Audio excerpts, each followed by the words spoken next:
My name's Caroline Tully and I'm an honorary fellow in the School of Historical and Philosophical Studies. My research area is primarily Bronze Age Aegean archaeology. I also study the reception of the ancient world, which means how the ancient world has been used in later periods. So for example, the reception of ancient Egypt in say late 19th century English occultism, or the reception of classical architecture in things like town hall designs and formal buildings. This show is about small vessels which we can broadly term unguentaria. They usually contained perfumed oil or cosmetics and lotions and unguents, which are like a type of solid perfumed or medical formula. It's primarily about the vessels, but I've included a few heads and a few little bodies because I thought it needed a little human touch and to indicate that these objects were used by people. So it might be surprising that very fine material objects like glass or even thin-walled ceramics have come down to us unbroken, and they were probably in graves. So the objects are more likely to be preserved in places where they've been underground or in places that are unexcavated, rather than places where people have been tramping through for hundreds of years. You can tell a lot of the glass was found in the earth because it has a crust on it, or sometimes iridescence, which looks really nice to us, but it's actually a result of the leaching of alkali out of the glass by water. The araballoi, they're a fat little round shape, and they were often carried on the wrist on a strap because they had oil that athletes would use for washing and things like that. Because they didn't have showers, they'd put oil all over themselves, then they'd scrape it off and things like that. And it might seem weird that you would be carrying a ceramic container, but ceramics were just ubiquitous. Everything was made out of ceramics until the advent of glass, of course.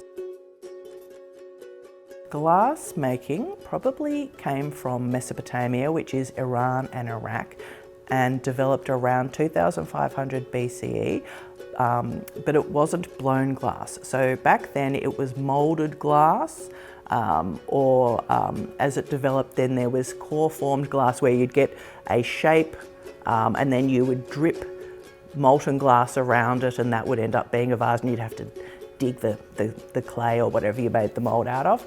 But by the end of the 1st century BC, glass blowing was totally organised and professional, and that made glass become much cheaper. So glass used to be much more of a luxury item, but because glass blowing was so fast, lots and lots of objects were able to be made, and glass really took over from ceramics, and then they became quite common. So in this exhibition, the glass are mainly unguentaria, which are vessels for perfumed oil. If they have a long, thin neck, they're usually for a liquid, so perfumed oil, or a potion and cosmetics. Some of these bleed over into magic. So it could be like a magical potion that doesn't really have any cosmetic effects, but you know, it was sold as if it does. But then that's really similar to cosmetics today. I think we have a utopian idea about the ancient world, even though we know that it was probably really unpleasant in many ways. I think because we look at a lot of Greek and Roman material, we're looking at literature, and we're looking at mainly beautiful objects or interesting objects. We're not really seeing things like animals getting killed in the Colosseum, walrus against tiger, people dying really young, disease, lack of antibiotics.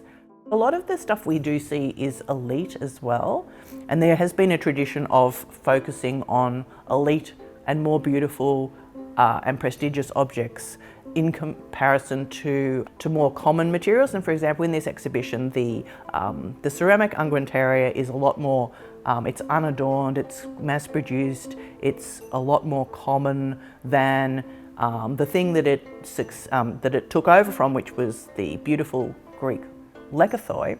And then the glass looks really beautiful to us, but it was by the stage that we're looking at in this exhibition, it was quite common. So we can fetishize the ancient world. I often think, you know, when I'm throwing things in the bin at home, I'm thinking, I wonder if people will be so interested in my tuna can and they'll be going, wow, and we've got this tuna can, we're going to exhibit it. Because a lot of these things were quite common. And the Romans, the Greeks might be wondering why we would be interested in them.